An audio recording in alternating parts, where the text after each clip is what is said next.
안녕하십니까. 학교론 예동입니다. 자, 이제 드디어 네 번째 시험이네요.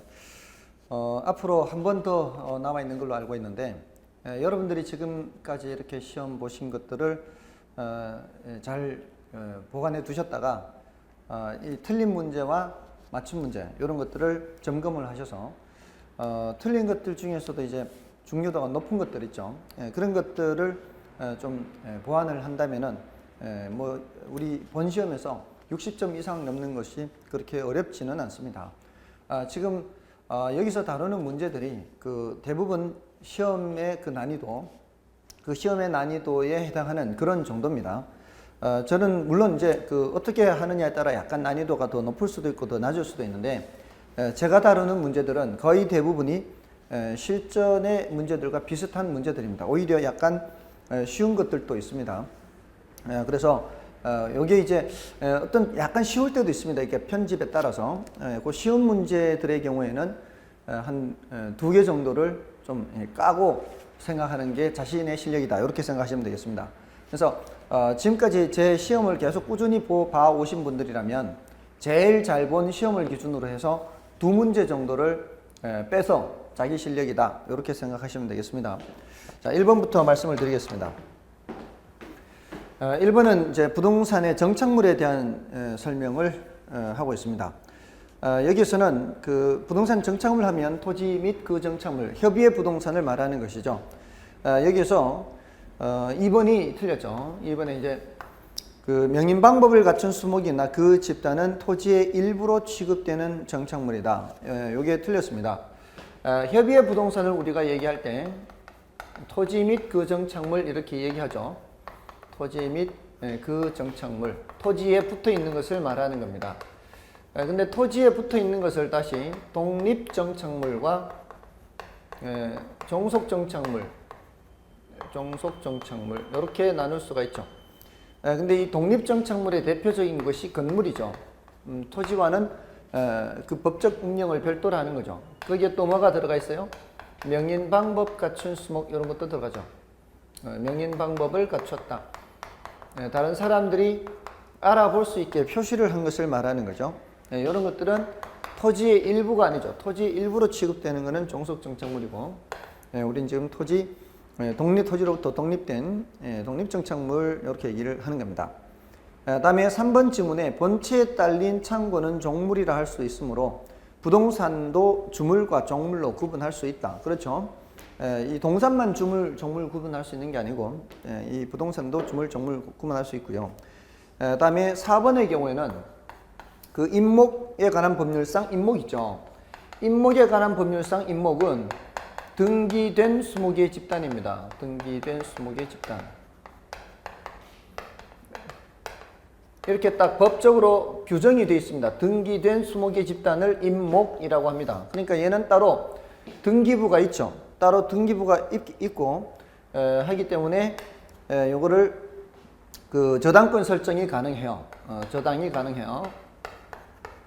근데 이제 명인 방법 갖춘 수목은 독립물이긴 하지만 요거는 명인 저당 설정이 가능하지 않은 거죠. 다음에 5번의 정착물은 계속하여 토지에 부착되어 있어야 하므로 그러하지 않은 것은 정착물이 아니다. 그렇죠. 잠깐 동안 붙어 있는 것은 정착물이 아니라 구성물, 이렇게 되는 겁니다. 자, 2번을 보시고요. 2번은 토지에 관한 용어의 설명이라고 하는 것은, 자, 토지 용어네요. 1번에 빈지는 바닷가죠. 바닷가. 요거는 빈지는 법률 용어로는 바닷가로 바꿨죠.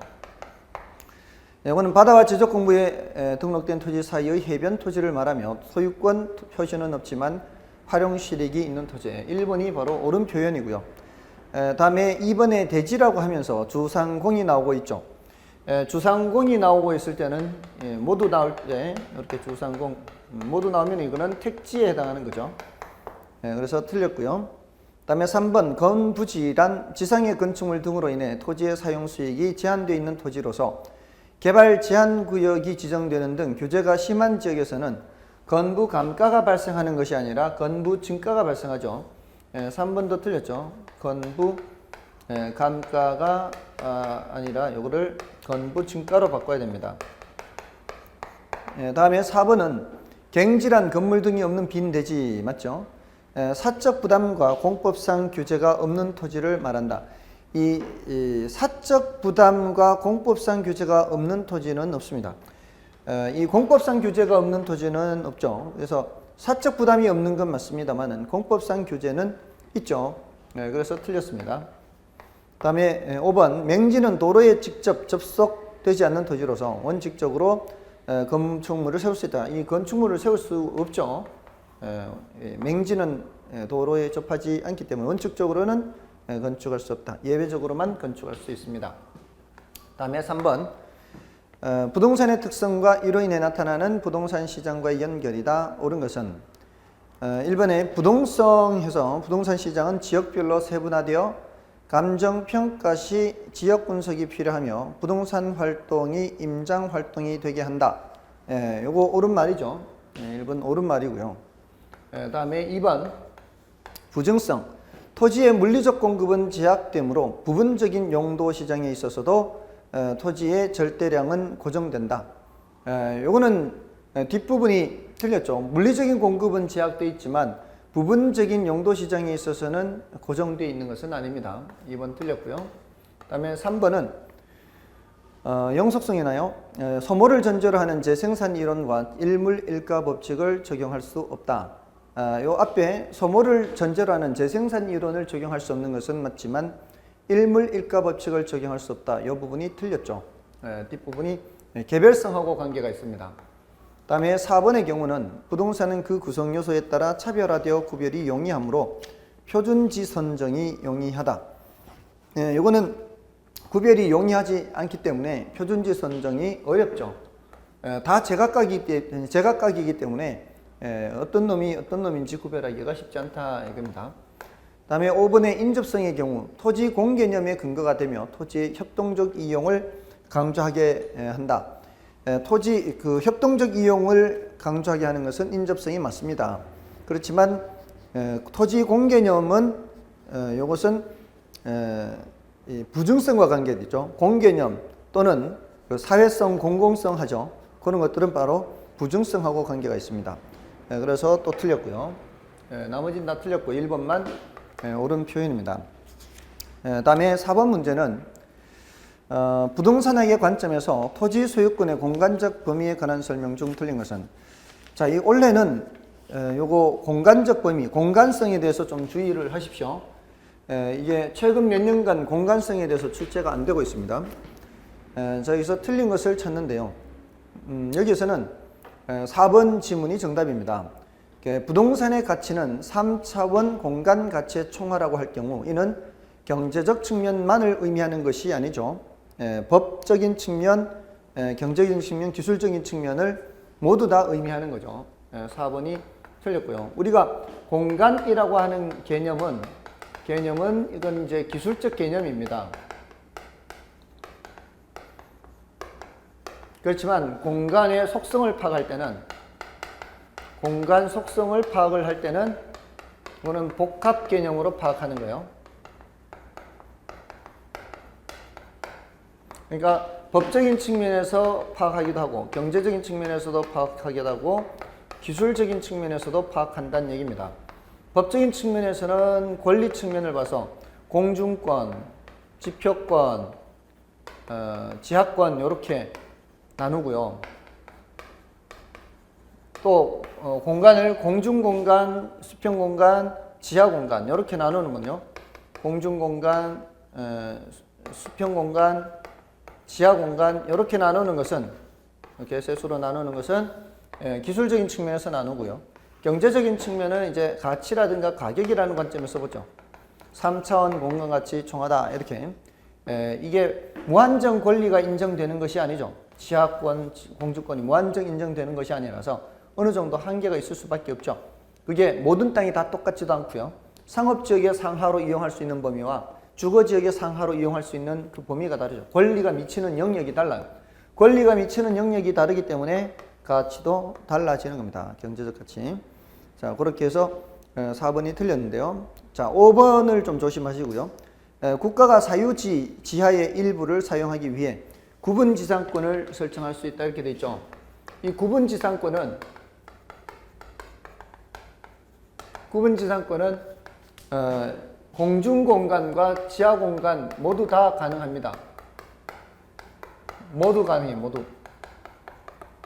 이렇게 해서 좀 주의를 하시고요. 다음에 나머지는 이제 여러분이 좀 봐주셔도 되겠고요. 다음에 이제 5번 문제입니다. 부동산 수요에 관한 다음 설명 중 잘못된 것은 1번 수요란 구매력을 갖춘 유효 수요를 말하며 잠재 수요는 포함하지 않는다. 맞죠? 우리가 얘기할 때 수요는 여기 유효 수요와 잠재 수요 이렇게 비교할 때 요 구매 의사와 지불 능력을 모두 갖춘 유효 수요만 따지지 잠재 수요는 따지지 않습니다. 다음에 이번에 가격과 수요량은 반비례 관계에 있는 것이 일반적이다. 그렇죠? 가격이 올라갈 때 여기 이제 2번이죠. 여기 이제 1번이고 가격이 올라갈 때 수요량은 떨어지고요. 가격이 내려갈 때 수요량은 올라가는 게 보통이다. 이렇게 되는 겁니다. 다음에 3번에 시장 수요 곡선, 개별 수요 곡선 수평합 그리고 시장 수요 곡선이 더 완만하다. 이건 뭐 별로 어려운 얘기 아니고요. 중요도도 조금은 낮은 편입니다. 다음에 4번은 수요란 일정 기간 동안 상품을 구매하고자 하는 욕구로서 유량으로 측정하는 것이 원칙이다. 그렇죠? 이게 유효 수요, 잠재 수요 할 때는 유효 수요고요. 유량, 저량 할 때는 우리는 원칙적으로 뭐를 우선적으로 측정한다. 유량을 기준으로 측정합니다. 다음에 어떤 지역의 부동산 수요가 증가하여 가격이 상승하는 경우 이는 수요 곡선상의 점의 이동 결과로 보아야 할 것이다. 자, 이게 좀 어렵습니다. 어려운데 자, 요거는 뭔가 하면은 어떤 지역의 부동산 수요가 증가하여 가격이 상승해요. 수요가 증가해서 가격이 상승하는 경우는 뭐예요? 요건 이런 경우죠. 수요 곡선이 우측으로 이동하는 경우죠. 수요 곡선이 우측으로 이동하게 되면은 기존 가격보다 더 위로 올라가게 되겠죠. 이렇게. 그래서 가격이 상승하는 거죠. 자, 이렇게 이동할 때는 수요 곡선 자체 이동 결과 이게 수요 곡선 상의 점의 변화가 아니죠. 수요 곡선 상의 점의 변화는 이렇게 움직여야 돼요. 근데 얘는 수요 곡선 자체가 이동해서 가격이 상승하게 되는 겁니다. 자, 이렇게 수요량이 감소해서 가격이 상승하는 거하고 다르죠. 수요량이 감소해서 가격이 상승해서 수요량이 감소하는 경우에는 이렇게 되는 거예요. 이렇게 가격이 상승해서. 근데 이건 가격이 상승해서 수요하고 자라량이 변하는 게 아니고 수요 자체가 증가해서 가격이 상승하는 겁니다. 그래서 5번이 틀렸고요. 다음에 6번.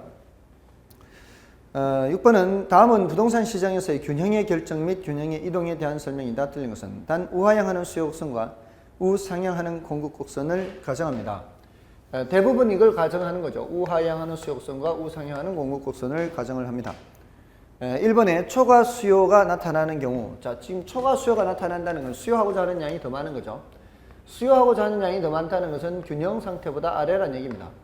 자, 이럴 때는 가격이 하락하는 게 아니라 가격이 상승하죠. 초과 수요가 나타날 때는 어떻게 된다? 그때는 가격이 상승합니다. 다음에 초과 공급이 나타나는 경우 그때는 가격이 하락합니다. 근데 이걸 반대로 지금 얘기하고 있죠. 그래서 1번 틀렸습니다. 다음에 2번 다른 조건이 일정할 경우 수요가 공급이 감소하면 균형량이 감소한다. 다른 조건이 일정한 상태예요. 다른 조건이 일정한 상태에서 공급이 감소하면 공급 곡선이 좌측으로 이동하는 거죠. 이렇게 좌측으로 이동하면은 균형 거래량이 감소하죠. 균형량이 이렇게 줄어듭니다. 다음에 다른 조건이 일정할 경우 수요가 증가하면 이번에는 수요가 증가합니다. 수요가 증가하면 수요 곡선을 우측으로 이동시키는 거죠. 그러면은 오른쪽으로 이렇게. 그러면 균형량이 어떻게? 균형량이 증가하죠. 양만 따지는 거 지금. 가격은 이때도 가격은 올라가고 이때도 가격은 올라가는데 양은 이때는 줄고 이때는 늘어나는 거죠. 다음에 다른 조건이 일정할 경우 공급이 증가하죠. 이번에는 공급이 증가합니다. 공급이 증가하는 이렇게 공급 곡선 오른쪽이죠. 그럼 거래량이 증가죠. 자, 근데 가격을 묻고 있습니다. 이 공급 곡선이 오른쪽으로 이동하면 가격은 하락하죠. 맞고요. 다음에 다른 조건이 일정할 경우 수요가 감소하면 이번엔 수요가 감소죠. 수요 감소 왼쪽입니다. 그러면은 균형 가격이 하락하는 거죠. 결국은 나머지 2번, 3번, 4번, 5번은 다 맞고요. 1번이 틀린 것이 되겠습니다. 자, 이런 것들은 기본 형태의 문제입니다. 이런 것들을 틀리면 안 되는 거죠. 다음에 7번 부동산에 대한 수요와 공급의 탄력성을 설명한 것이다. 옳지 않은 것은 자, 탄력성 문제네요. 여기서 1번 어떤 재화의 가격 변화율에 대한 다른 재화의 수요량 변화율의 비율을 수요의 교차 탄력성이라 한다. 이게 이제 교차 탄력성에 대한 옳은 정의죠. 가격 변화는 재화하고요. X제 가격 변화율 분의 Y제 수요량 변화율 이렇게 되는 거죠.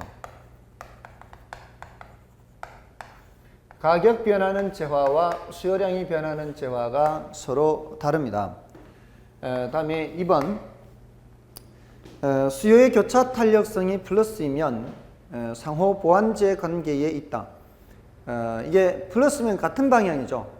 같은 방향이면 이게 대체제죠. X제 가격이 상승할 때 Y제 수요량이 증가한다는 얘기는 예를 들어 귤 가격이 올라갈 때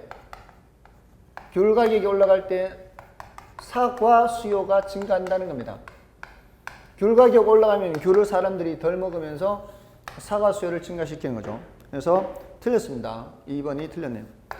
다음에 나머지 4번에서는 수요의 소득 탄력성을 묻고 있죠. 조금 전에 2번에서 교차 탄력성이 양수면 0보다 크면 이건 대체제고요. 교차 탄력성이 0보다 작으면 보완제지 않습니까? 근데 3번인가요? 소득 탄력성과 관련해서 3, 4, 5 뭐 이렇게 되겠죠. 이게 소득 탄력성이 0보다 크면 뭐고요? 이게 0보다 크면은 정상제가 되고요. 소득 탄력성이 0보다 작으면 이때는 열등제가 되죠. 이 정도는 정리해 두셔야 됩니다. 교차 탄력성과 소득 탄력성에서. 나머지는 이제 여러분이 보시면 되겠고요. 5번 질문은 됐습니다. 다음에 8번인가요? 8번은 어떤 부동산에 대한 수요 공급 함수가 각각 QD1은 100-2P, QS는 10 플러스 4P였어요. 근데 소비자의 선호 변화로 QD2는 80-3P로 변화했다. 원래의 균형량과 새로운 균형량의 차이는 얼마인가 묻고 있죠. 자, 이런 거는 계산 문제를 2번 해야 됩니다. 원래 균형량과 새로운 균형량을 찾아야 되죠. 근데 이럴 때는 항상 식이 지금 2개지 않습니까? 2세트, 식이 2세트예요. QD1은 100-2P고요. 이때 QS는 10 플러스 4P죠.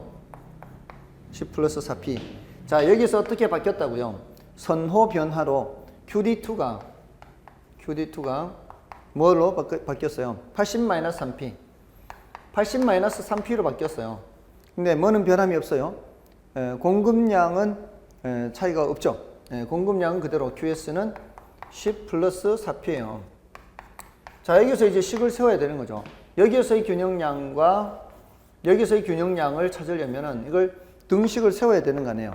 그러니까 여기서는 이게 균형 상태에서는 같기 때문에 100-2P는 10 플러스 4P 이렇게 해서요. 마이너스 2P가 넘어가면 플러스 2P, 이게 넘어가면은 마이너스 10이니까 90은 6P 이렇게 되고요. P는 15 이렇게 되죠. 자, 여기서도 마찬가지 그렇게 풀면은 80-3P가 10 플러스 4P와 같아요. 자, 마이너스 3P 넘으면 7P고 이게 70이죠. 70은 7P입니다. 그럼 P는 10이죠. 자, 우리가 계산한 거는 지금 양쪽 다 뭐예요? 균형 가격을 계산한 거예요. 근데 질문은 뭡니까? 새로운 균형량, 원래 균형량과 새로운 균형 양의 차이를 묻습니다. 그러니까 이걸 집어넣어서 양을 구해야 됩니다. 15를 집어넣으면 여기 60이죠. 60 더하기 10은 70이죠. 원래는 70이었습니다. 근데 자, 이쪽에서는 가격이 10이 되면서 이 10을 다시 집어넣어야 되죠. 여기다 집어넣으면은 40 더하기 10, 50이죠. Q는 50입니다. 원래 수량은 70이었는데 새로운 수량은 50이에요. 그러면 70제곱미터에서 50제곱미터로 20제곱미터 감소한다. 이렇게 해야 되겠죠. 그래서 정답은 3번이 정답이에요. 다음에 9번은 어떤 부동산에 대한 수요의 임대료 탄력성은 0.6이고 소득 탄력성은 마이너스 0.2이다. 그 부동산의 임대료가 10% 상승하고 수요자들의 소득이 5% 증가했다면 부동산 수요량의 전체 변화율을 묻고 있습니다. 자, 이거 탄력성 계산 문제죠. 탄력성에서는 기본적으로 탄력성이라는 것은 수량 변화의 크기입니다. 수요의 임대료 탄력성이 0.6이라는 얘기가 뭐예요? 수요의 임대료 탄력성. 그게 0.6이라는 얘기는 0.6배만큼 수량이 변하는 거예요. 0.6배만큼. 수량이 0.6배만큼 변한다. 자, 근데 여기서 소득 탄력성도 또 알려줬고요. 소득 탄력성. 이건 마이너스 0.2죠. 그럼 마이너스 0.2배만큼 변한다는 얘기입니다. 자, 근데 임대료가 몇 프로 상승해요? 임대료가 10% 상승입니다. 그러면 그 0.6배만큼 수량이 변한다는 얘기예요. 자, 그럼 0.6배니까 어떻게 돼요? 일단 방향은 생각하지 마시고요. 방향은 생각하지 마시고. 임대료가 10% 변하면은 수량은 0.6배 변해서 6%만큼 변해요. 다음에 여기서는요, 소득이 얼마나 변해요? 소득이 5% 증가해요. 소득이 5% 증가입니다. 자, 이것도 증가 방향 나중에 생각하고요. 자, 여기 5% 곱하면 여기는 마이너스 1%가 되죠. 자, 여기가 마이너스가 나온다는 게 뭘 뜻하는 거예요? 사실은 이거 풀기 전에요. 이게 소득 탄력성이 0보다 크죠? 그럼 조금 전에 7번에서 봤듯이 소득 탄력성이 0보다 작으면 이거는 열등제를 뜻하는 거죠. 그러니까 얘가 열등제고요. 그러니까 열등제의 경우에는 소득이 지금 증가할 때, 소득이 증가할 때 수요량이 감소하거든요. 그 감소가 마이너스 1로 나타나는 거예요. 그러니까 1% 감소 얘는 1% 감소. 자, 근데 소득 탄력성의 경우에는 양수 음수로 주어진단 말이에요. 근데 보통 우리 임대료 탄력성 또는 가격 탄력성 할 때는 가격 변하는 방향과 수요량 변하는 방향은 항상 반대로 돼야 돼요. 지금 임대료가 10% 올라갔잖아요. 이게가 임대료 10% 올라갔다는 얘기는 여기 수요량이 6% 줄어들었다는 얘기예요. 그래서 지금 6% 줄어들었다는 것을 다시 표현하면 마이너스 6% 이렇게 된단 말이에요. 그러니까 여기서 마이너스 6%, 여기서 마이너스 1% 이렇게 되니까 총 마이너스 7%가 되는 거죠. 그래서 이거는 5번이 정답이 되겠네요. 다음에 10번은 부동산 시장의 특성에 관한 것이죠. 옳지 않은 것은 하고 있습니다. 부동산 시장의 특성. 부동산 시장의 특성 하면은 과장국수 비비자 있죠. 과장국수 비비자. 과다한 법적 제한, 매매 기간의 장기성, 국지성, 국수, 수급 조절 곤란성,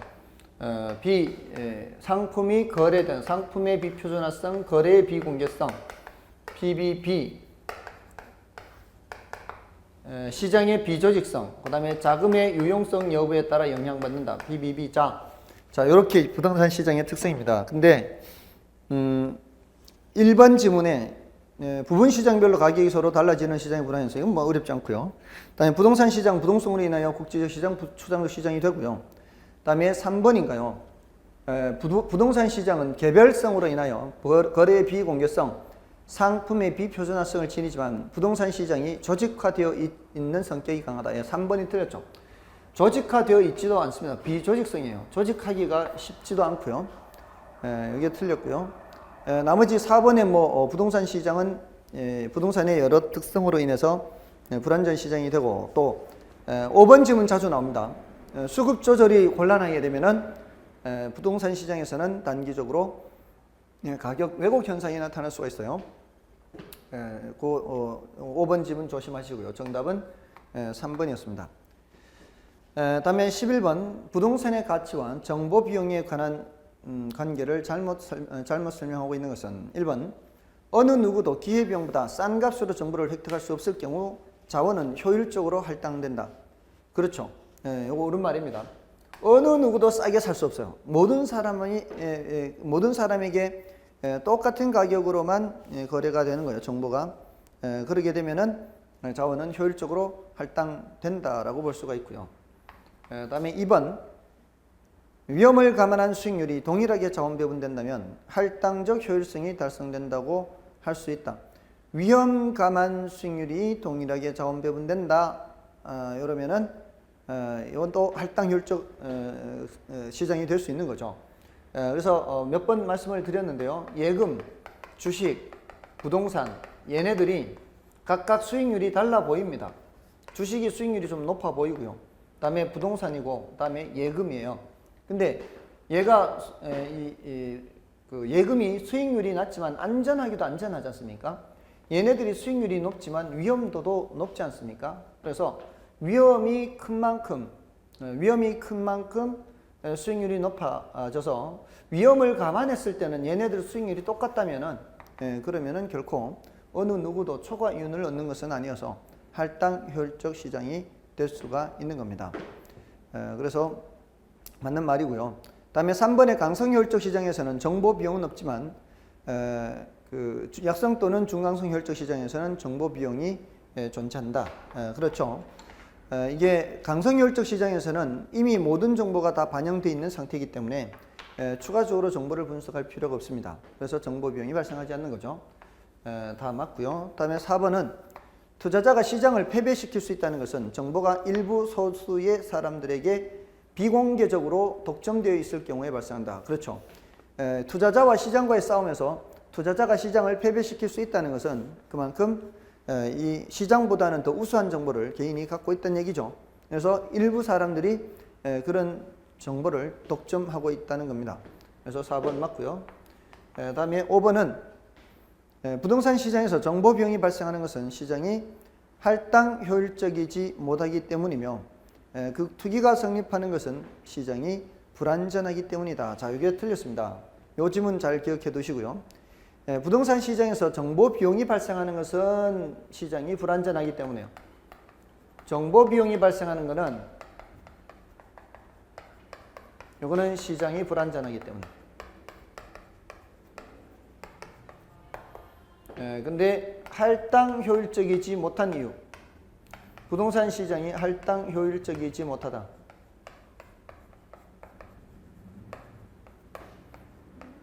할당 효율적이지 못한 이유는 뭐 때문에? 시장이 초과 이윤이 발생하는 거죠. 투기가 성립하거나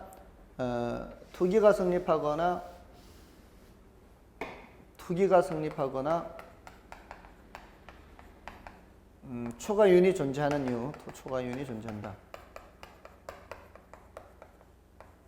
초과 이윤이 존재하는 것은 부동산 시장이 할당 효율적이지 못하기 때문에 이것이 바로 이유가 되는 겁니다. 그래서 지금 5번 지문인가요? 부동산 시장에서 정보 비용이 발생하는 것은 시장이 불안전하기 때문이고 또 투기가 성립하는 것은 또는 초과 이윤이 존재하는 것은 시장이 할당 효율적이지 못하기 때문이다. 이렇게 해야 돼요. 투기가 성립하는 것은 할당 효율적이지 못하고 또 정보 비용이 발생하는 시장이 불안전하고 이렇게 정리하시면 되겠습니다. 다음에 12번은요. 거미집 모형에 대한 거네요.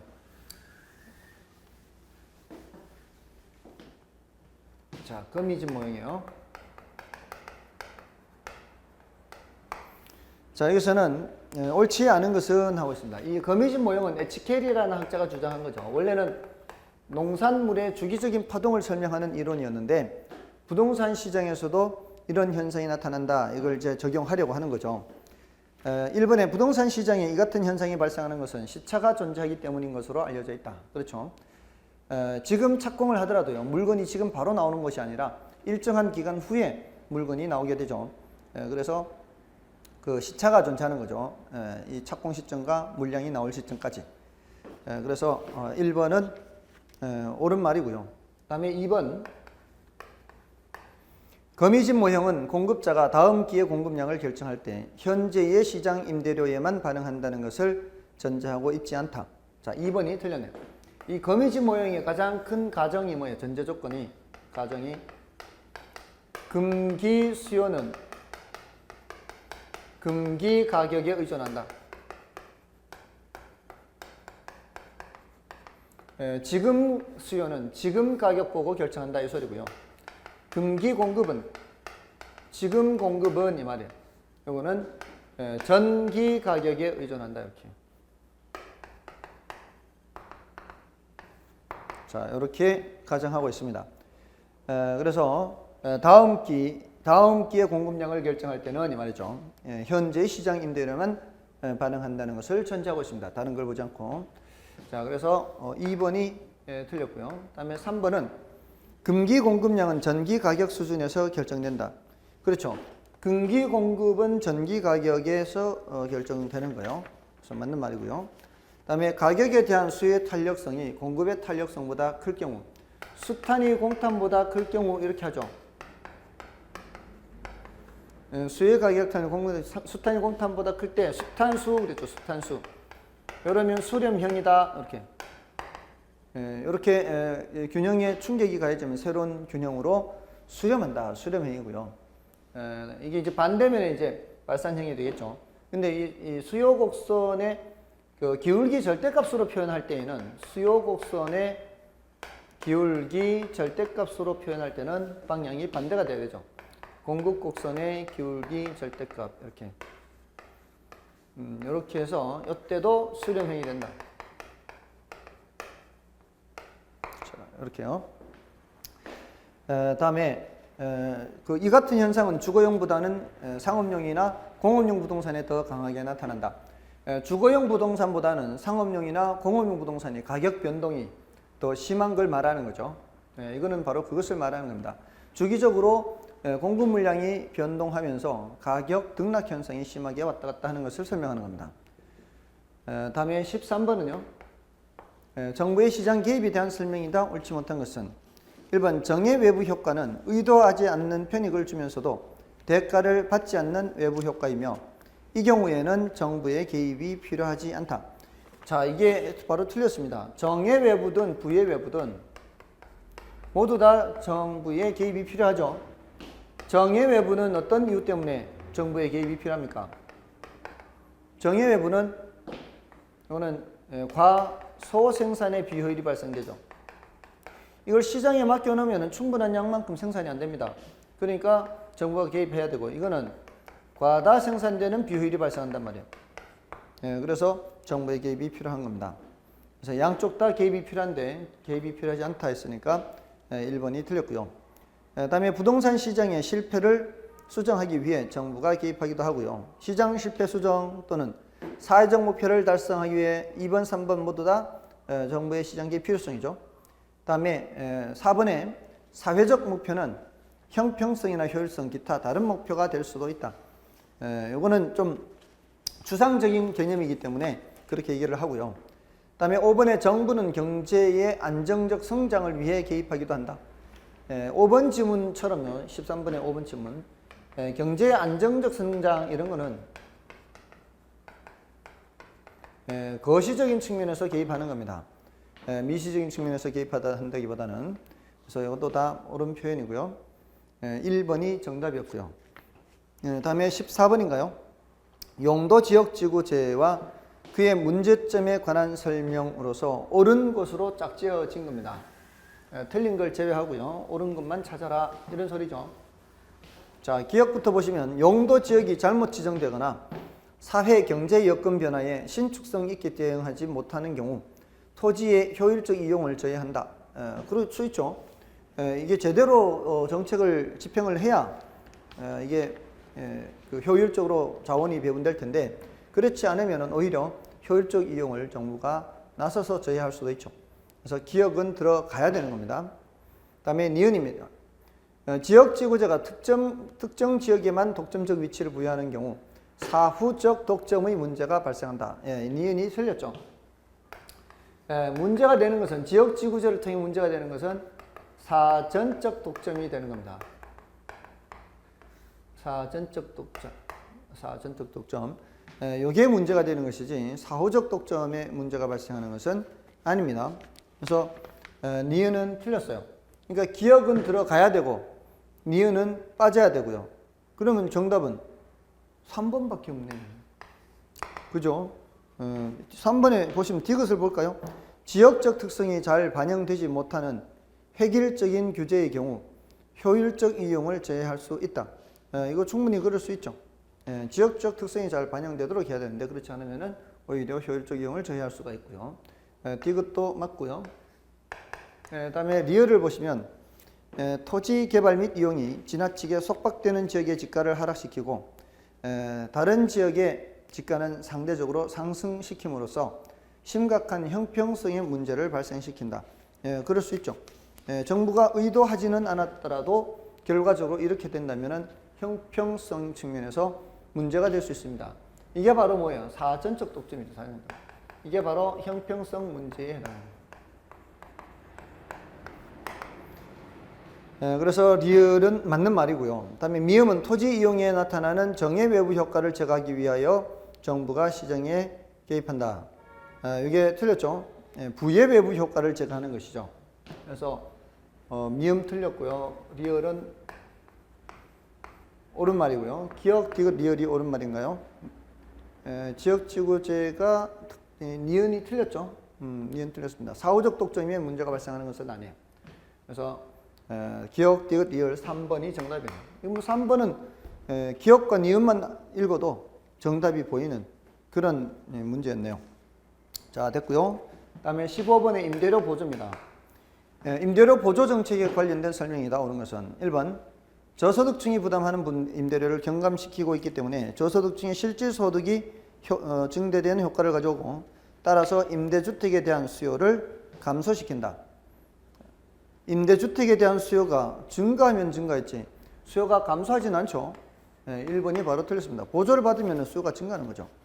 그다음에 임대료 보조 정책은 임차인 입장에서는 임대료 보조액만큼 임대주택의 공급 가격이 상승한 것과 같은 효과가 나타나는 2번도 틀렸죠.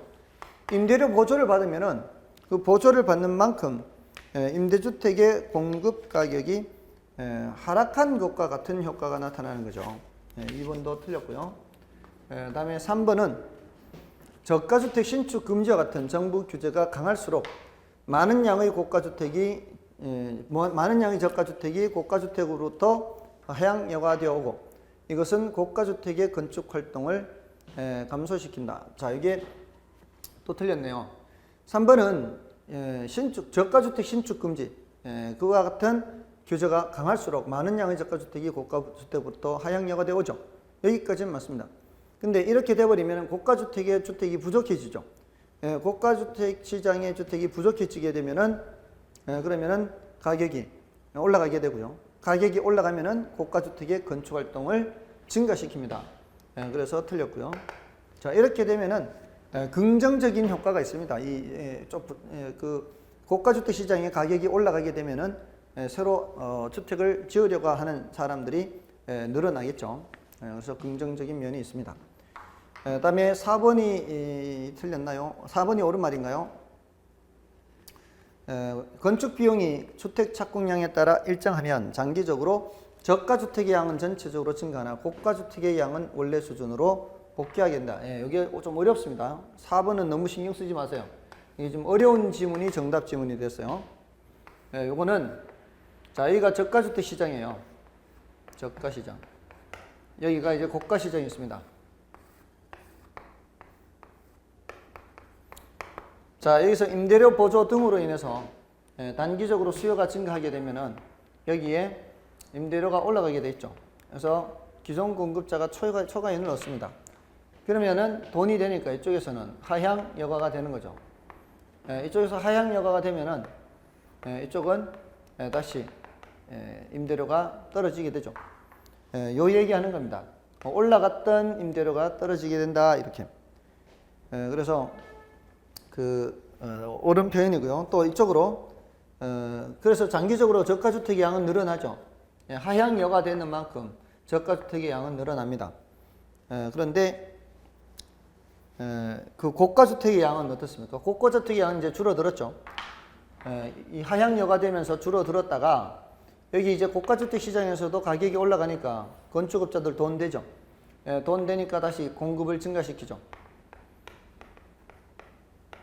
여기 하향여가 될 때는 공급이 감소됐는데 공급이 감소되는 만큼 이게 가격이 올라가니까 공급이 또 증가해서 원위치가 된다는 겁니다. 원래 있던 위치. 자, 됐고요. 다음은 5번은 임대료 보조는 단기에는 임대인보다 임차인이 더 이득을 본다. 자, 이거는요, 어떤 의미가 있는가 하면은, 단기에는 공급이 굉장히 비탄력적이에요. 이 저가 시장에서. 저가 시장에서 단기적으로는 굉장히 비탄력적입니다. 이러면은 임대료 보조에 의해서 수요가 증가하지 않습니까? 수요가 이렇게 증가하면은 가격이 굉장히 빠른 속도로 가파르게 올라갑니다.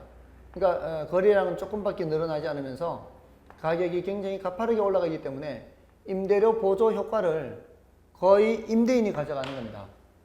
이게 임대료 올라가서 임대인들이 거의 다 이득을 보게 된다, 이런 얘기입니다. 5번은 그런 얘기고요. 이 문제는 조금은 이제 어려운 문제였죠. 다음에 16번을 보시면 주택정책에 대한 설명 중 틀린 것은, 자, 이 분양가 자율화가 나왔네요. 분양가 자율화는 신규 주택 분양가를 상승시키며 기존의 중고주택 가격을 하락시켜 전매 차익이 감소하여 부동산 균형 거래량이 감소한다. 자, 어렵죠? 자, 어려운데, 자, 이것도 이제 그래프를 그리십시오. 될 수 있으면. 이 공부를 할 때, 제가 평소에 수업을 할 때 그래프를 그리는 이유가 뭐겠습니까? 그래프를 그리는 게 훨씬 편리하기 때문에요. 이해하기가 쉽습니다. 분양가 규제가 어떤 상태였어요? 분양가 규제가 이 상태였어요. 이게 아래, 시장 균형 가격보다 아래. 그러면은 공급은 줄고 수요는 늘어나서 초과 수요가 발생하죠. 자, 초과 수요가 발생하면 어떻게 됩니까? 신규 분양가, 이제 물량이, 신규 물량이 이만큼밖에 없어요. 분양 받으려는 사람은 많습니다. 자, 그렇게 되면은 적은 물량을 많은 사람이 다퉈야 되기 때문에 혹시라도 당첨이 안 된 사람은 비싼 값 주고 주변에서 사야 돼요. 당첨이 되면은 싸게 살 수 있지만 당첨이 안 되면은 비싼 값 주고 사야 돼. 그래서 이 전매 차익이 발생합니다. 당첨된 사람들한테. 그래서 분양 시장이 투기 시장이 될 수 있는 거죠. 자, 근데 이렇게 해서 이 문제가 많이 발생하니까 분양가를 자율화하는 거죠. 분양가를 자율화한다는 얘기는 요 점에서 거래가 되도록 내버려 둔다는 얘기예요. 그럼 자율화하면은 공급이 늘어나겠죠. 공급이 늘어나는 과정에서 주택의 전체 수량이 늘어나게 돼요. 그러면은 중고주택 가격은 점점 하락하게 되고요. 이게 중고주택 가격이죠. 신규 분양가는 올라가고요. 그러면서 거래량은 어떻게 돼요? 거래량은 증가하잖아요. 이 분양가를 규제할 때는 거래량이 요만큼이었는데 분양가를 자율화하면은 거래량이 늘어나게 돼요. 그래서 1번이 바로 틀렸습니다. 거래량이 늘어난다 해야 돼요. 다음에 이번에 규제 임대료가 시장 임대료보다 낮을 경우 임대료 규제는 임대부동산의 공급 감소와 질적 저하를 가져오며 기존 세입자들의 이동을 저하시킨다. 그렇죠. 공급자 입장에서는 돈이 안 되니까 이 공급 부동산의 질적 저하 현상이 나타날 수 있습니다. 그리고 임차인들 입장에서는 여기인가요? 임차인들 입장에서는 집을 구하기가 힘들기 때문에 그만큼 이동이 저하된다. 이렇게 얘기를 할 수 있습니다. 다음에 주택이 부족한 경우 소비자 보조 방식보다 생산자 보조 방식이 효과적일 수 있다. 그럴 수 있습니다. 주택이 부족할 때에는 이 생산을 하는 사람한테 보조해서 집을 더 많이 짓게 하도록 하는 것이 좋다. 이런 얘기입니다. 다음에 그 임대료 규제 정책은 시장의 자율성을 약화시키는 정책이다. 그렇습니다. 임대료 규제는 직접 개입이 하나입니다. 이거는 직접 개입이 하나예요.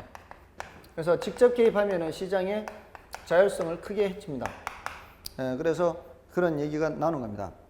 그 다음에 5번 임대료 보조는 보조를 받는 임차인의 수요를 증가시켜 임대료가 상승하게 되는 경우 단기적으로 임대인도 그 혜택을 볼 수 있다. 그렇죠.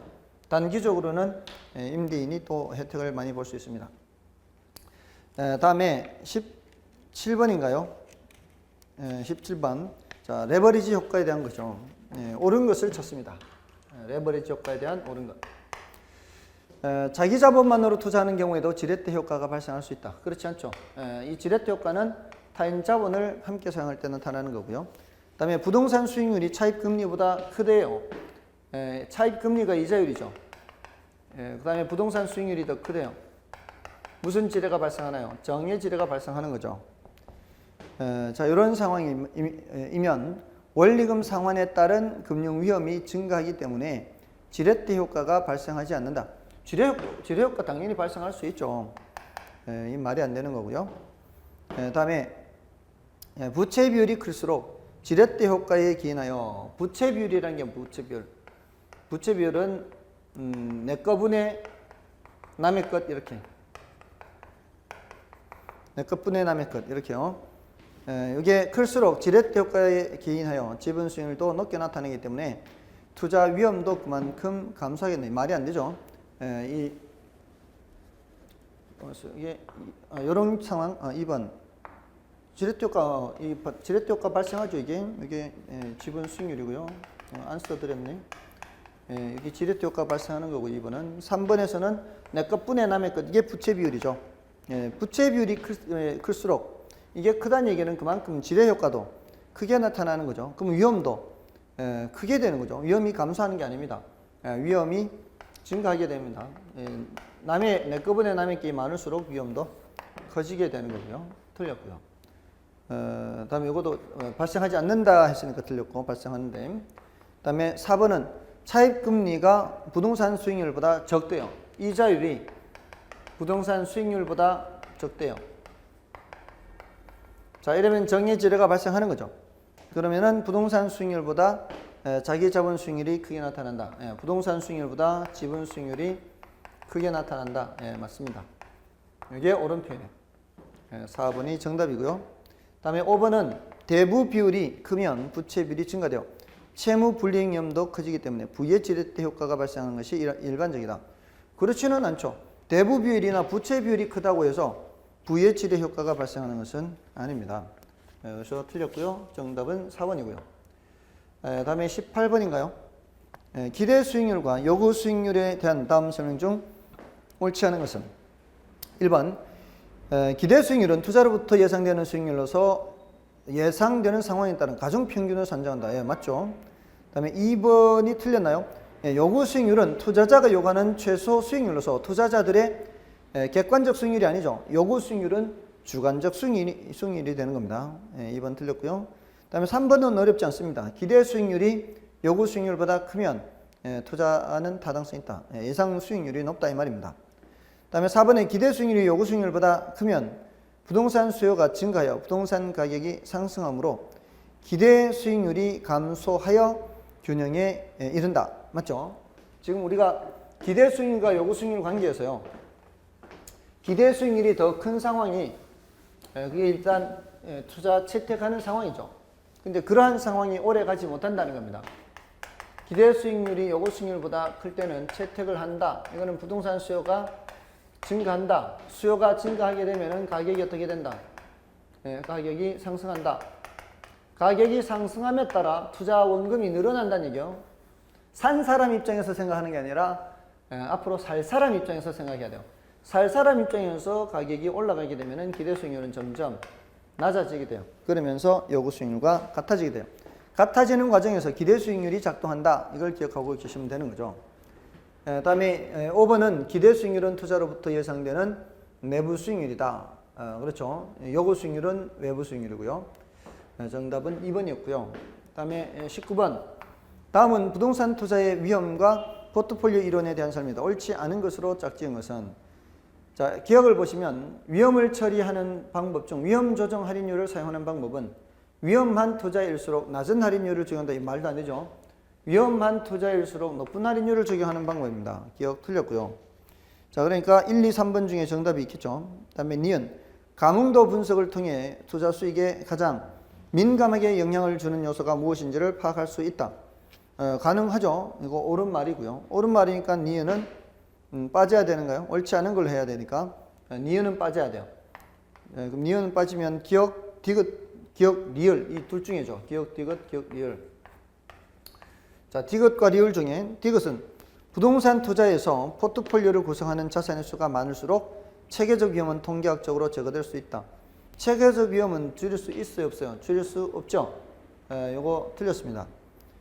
다음에 리얼은 자산을 예금, 주식, 부동산으로 나누어 투자하는 자산 산분법은 포트폴리오의 일종이지 그것이 최선의 자산 포트폴리오라는 보장은 없다. 그건 맞는 말이죠. 적당하게 나누어 부산 투자하라는 얘기지 최적 자산 포트폴리오라는 보장은 없어요. 그러니까 이건 옳은 거죠. 옳은 거 쓰니까 리을은 남겨놔야 되고요.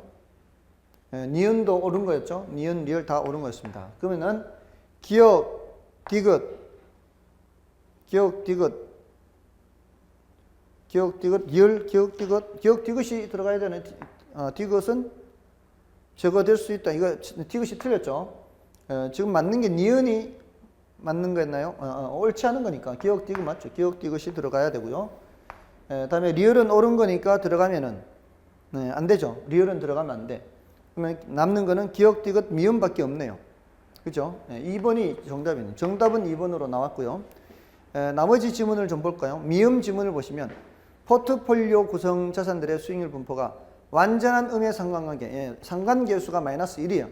이럴 때는 자산의 구성 비율을 조정하면은 비체계적 위험을 1까지 줄이는 게 아니라 0까지 줄이는 거죠. 미음이 틀렸습니다. 그러니까 기역, 디귿, 미음 다 틀린 거를 체크하고 되고요.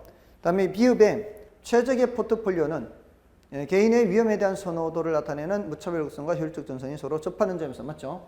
최적 포트폴리오는 효율적 전선과 여기 이걸 다시 그려야 되네. 이렇게 접하는 점. 이게 효율적 전선이고 이게 무차별 곡선이죠. 여기서 나타난다 이렇게 되는 거고요. 자, 그래서 정답은 2번이고요. 다음에 20번을 좀 볼까요? 20번은 이제 계산 문제죠. 요거는 포트폴리오의 계산 문제인데 일단 A의 비중이 30%, A의 비중이 0.3, B의 비중이 0.3, C의 비중이 0.4. 경제 상황별 예상 수익률이 호황일 때 40%, 불황일 때 60%. 그 박스 위에 괄호 속에 그렇게 돼 있죠. 호황이 0.4, 불황이 0.6이에요.